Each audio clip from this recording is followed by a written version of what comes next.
नमस्कार दोस्तों, आप सभी लोगों का स्वागत है आपके अपने चैनल में ट्रेडिंग विद रोहन में। दोस्तों आज हम नई सीरीज की शुरुआत करने वाले हैं। तो इस सीरीज में हम लोग बेसिक्स टू हायर लेवल तक सब कवर करने वाले हैं। तो आज का टॉपिक है what is stock market. Stock market क्या होती है और स्टॉक मार्केट में कौन से इंस्ट्रूमेंट्स होते हैं। तो दोस्तों स्टॉक मार्केट में इंस्ट्रूमेंट जो होते हैं स्टॉक्स पहले।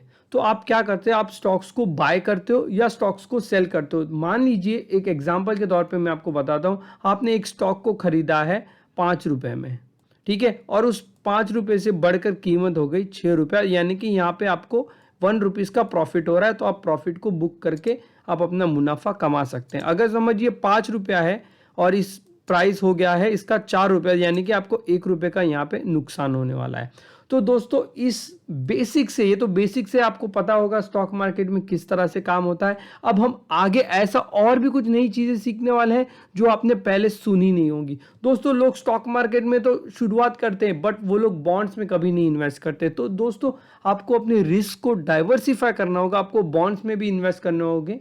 और दोस्तों सबसे बड़ी मिस्टेक जो करते हैं वो लोग स्टॉक्स के बाद फ्यूचर एंड ऑप्शंस में चले जाते हैं। दोस्तों यहाँ पे आपने देखा होगा ज्यादातर लोग स्टॉक्स मार्केट में, स्टॉक जैसे पता चल चुका स्टॉक में कैसे पैसा आता है, जब उनको पता चला कि फ्यूचर ऑप्शंस में सबसे ज्यादा पैसा मिलता है और तुरंत पैसा मिलता है, तो वो क्या करते हैं स्टॉक्स को छोड़ देते हैं, वहां पे ट्रेडिंग करना बंद कर देते हैं या फिर वहां पे इन्वेस्टमेंट करना बंद कर देते हैं। एंड वो लोग शिफ्ट हो जाते हैं फ्यूचर एंड ऑप्शंस की तरफ, जहां पे इजीली बड़ा पैसा कमाया जा सकता है, बट वो वहां पे भी लॉस कर देते हैं। तो यानी कि जो भी कैपिटल लेके आए थे, जो भी उन्होंने स्टॉक से कमाया था, वो सब यहाँ पे फ्यूचर ऑप्शंस पे लग जाता है। एंड यहाँ पे लोगों को ज्यादातर लॉस होता है क्योंकि वो फ्यूचर एंड ऑप्शंस को समझते नहीं है एंड डायरेक्टली उसमें ट्रेड करना चालू करते हैं।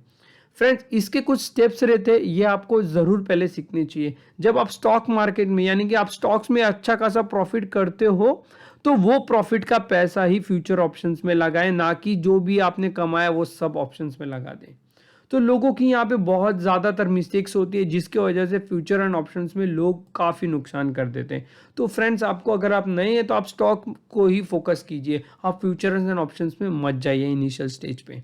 चलिए फ्रेंड्स, फ्यूचर ऑप्शंस के बाद स्टॉक्स में आप ETF एंड बीज में भी इन्वेस्ट कर सकते हो। दोस्तों एक बहुत ही बड़ी चीज़ है बीज। ये अगर आपको ये पता चल गया इसका सीक्रेट या इसमें आपको किस तरह से पैसे कमाते हो, मैं कहता हूं आप इसे भी भूल जाएंगे, आप इसे भी भूल जाएंगे और इसे भी भूल जाएंगे।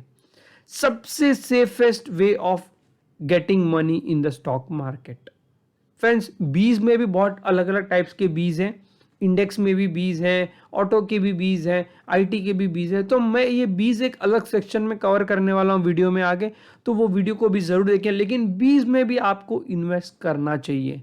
अगर आप अपने लिए नहीं कर रहे तो आप अपने चाइल्ड के एजुकेशन के लिए कर सकते हो, या आपको घर खरीदना है तो घर के लिए भी आप बीज में इन्वेस्ट कर सकते हो। It is one part of investing into the stock market. ठीक है दोस्तों, तो ये रही बेसिक चीजें स्टॉक मार्केट में। अब स्टॉक मार्केट किस तरह से चलता है वो हम देखेंगे दोस्तों। तो चलिए आगे बढ़ते हैं। टाइप्स ऑफ शेयर मार्केट, किस तरह के शेयर मार्केट होते हैं। तो दोस्तों पहले होता है प्राइमरी मार्केट। प्राइमरी मार्केट में क्या होता है कि आप है ना डायरेक्ट कंपनी में पैसा लगाते हो एंड कंपनी आपको शेयर्स देती है, ठीक है। या तो फिर कंपनी क्या करती है, कंपनी को पैसा चाहिए तो वो क्या आएगी, वो बैंक के पास जाएगी, इधर वो बैंक के पास जाती है, ओके, बैंक के पास, या फिर एक कोई बड़े इन्वेस्टर के पास जाएगी जिसको पैसा लगाना है, या फिर वो क्या करेगी, वो जो भी एक अपने कुछ शेयर्स है वो कुछ फर्म्स को देगी एंड उसको इनकम मिलेगी वहां से, यानी कि उसको रेवेन्यू जनरेट होगा एंड देन कंपनी का प्रोसेसिंग होगा। This is called primary market.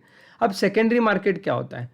Secondary market में दोस्तों क्या होता है कि आप कंपनी के पास जाते हो, कंपनी के शेयर्स लेते हो, इन रिटर्न सामने कोई बेचने वाला रहता है। यानी कि यहाँ पे आप देख सकते हो लेडी पैसा दे रही है और यहाँ पे ये शेयर्स बेच रहा है। This is nothing but a stock market और अ कंपनी। तो ये किस तरह से काम करता है ये देखते हैं।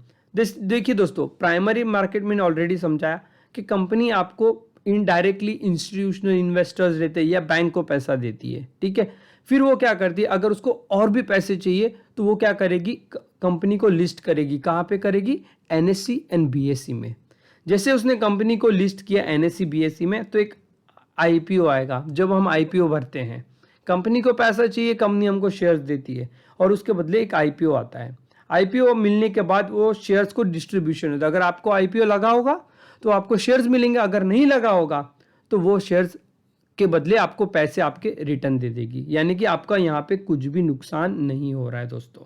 Then becomes a secondary market. Secondary market में जिससे आप स्टॉक मार्केट में ट्रेड करते हो उस तरह से आप ट्रेड कर सकते हो। फ्रेंड्स, अभी जो टॉपिक में एक्सप्लेन करना हो वो बहुत ही ज़्यादा इंपॉर्टेंट है, and that is called how to invest in the market. दोस्तों, लोगों को पता नहीं होता है, इनिशियली तौर पे आके वो एक एक दो दो रुपये वाले शेयर्स में इन्वेस्ट करते हैं एंड वो भूल जाते हैं कि ऐसा नहीं होता कि हर एक रुपये वाला शेयर 100 रुपया हो जाएगा या 200 रुपया होगा या 10 रुपया होगा या 20 रुपया। तो दोस्तों, आप when you are new into market, आप नए हो स्टॉक मार्केट में, तो आपको है ना पहले स्टार्टिंग में एक डीमेट अकाउंट ओपन करना होता है। जैसे आपने डीमेट अकाउंट ओपन कर दिया, आपको फंड ऐड करना होता है। तो ये डीमेट अकाउंट एक कंपलसरी है। जैसे आप बैंक में पैसे रखते हो तो शेयर्स को कहाँ रखते हैं? डीमेट अकाउंट में। तो आपको डीमेट अकाउंट होना ज़रूरी है और उसमें फिर आप फंड ऐड कीजिए। जब आप फंड ऐड कर सकते हो तो उसके बाद आपको ब्लू चिप में ही इन्वेस्ट करना है। दोस्तों, सबसे बड़ी गलती है, अगर आप अभी तक लॉस कर रहे हैं तो ये स्टेप्स को ज़रूर फॉलो कीजिए। आपको ब्लू चिप में इन्वेस्ट करना है। जैसे ब्लू चिप में कौन सा? रिलायंस है, HDFC बैंक है, Bajaj Finserv, TCS, ICICI bank, Infosys है, हिंदुस्तान यूनिलिवर, कोटक बैंक और भी कई ऐसे ब्लू चिप कंपनीज हैं। तो दोस्तों, आप जब भी नए हो मार्केट में तो आप इन कंपनीज में शुरुआती दौर पे इन्वेस्टमेंट करना चालू कर दीजिए।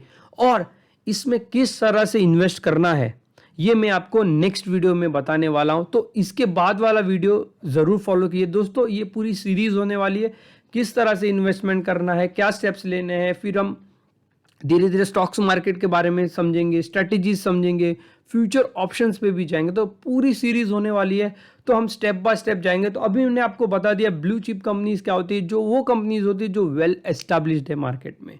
तो ऐसी कंपनीज में आप इनिशियली इन्वेस्ट कीजिए। कैसे करना है वो हम अगले वीडियो में देखेंगे।